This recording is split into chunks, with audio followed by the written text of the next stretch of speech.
antibiotiques et anxiété des PDR. Quel peut être le lien entre les deux? On en parle et abonne-toi si tu veux une vidéo par jour pour guérir de l'angoisse. Il y a une intersection qui est extrêmement commune chez les individus qui souffrent d'anxiété et qui souffrent également de problèmes intestinaux et digestifs ou parfois des problèmes à caractère inflammatoire ou auto-immune qui prennent en vérité leur origine de problèmes intestinaux. Et le raccourci extrêmement flemmard qui est souvent fait, c'est que c'est le stress qui provoque les problèmes intestinaux.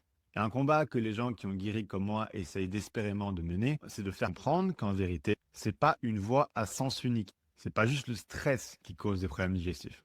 C'est aussi les problèmes digestifs qui entraînent des problèmes émotionnels. Donc de l'anxiété, oui, mais ça peut aussi être de la dépression, etc. Et on n'est plus au stade de la rumeur. C'est un fait qui a maintenant été prouvé par d'innombrables études. Et ces études ont prouvé qu'en vérité, la source de ces problèmes intestinaux provenait de ce qu'on appelle le microbiome intestinal. Donc tout un ensemble de bactéries et de micro-champignons qui t'aident à digérer, mais qui en vérité ne t'aident pas juste à digérer. Elles sont nécessaires au fonctionnement d'innombrables fonctions corporelles, notamment en créant des molécules précurseurs qui permettent la création de molécules clés, donc par exemple la création du tryptophane qui sera ensuite transformé en sérotonine par ton corps, donc l'hormone du bonheur. Faut vraiment que tu imagines ton ventre comme un énorme quartier industriel avec plein d'usines qui produisent plein de matières premières différentes. Et donc, si tu as pris une quantité exacerbée d'antibiotiques sans contrer ça avec des probiotiques ou sans un minima compensé par un régime alimentaire équilibré, et ben imagine un énorme raz-de-marée qui a tout balayé et dont le corps se retrouve en pénurie sévère de matières premières. Maintenant à ça, tu vas ajouter l'endommagement des parois de tes intestins par abrasement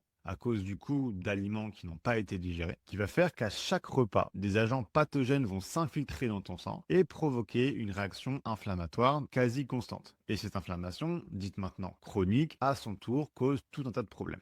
Et donc voilà un peu le pitch du problème qui explique comment les problèmes intestinaux causent aussi des problèmes émotionnels. Et donc demain, je te parle de la solution. Et voilà, donc j'espère que ça t'a apporté quelque chose cette vidéo. Si tu commences à peine ta guérison ou tu veux un peu faire le point sur là où tu en es, je t'ai préparé un petit formulaire que tu peux compléter via un lien sur mon profil qui va te créer gratuitement un PDF assez complet pour t'aider à faire le point sur comment aller de l'avant. Et puis comme chaque semaine, pour encourager des commentaires constructifs, j'offre un starter pack à l'un ou l'une d'entre vous. Et tout ce que tu as à faire pour tenter ta chance, c'est de soit aider quelqu'un dans les commentaires, soit de partager une victoire que tu as eue toi-même sur l'anxiété, ou tout simplement me suggérer un sujet que tu aimerais que j'aborde. À de vous lire et à demain pour la prochaine vidéo.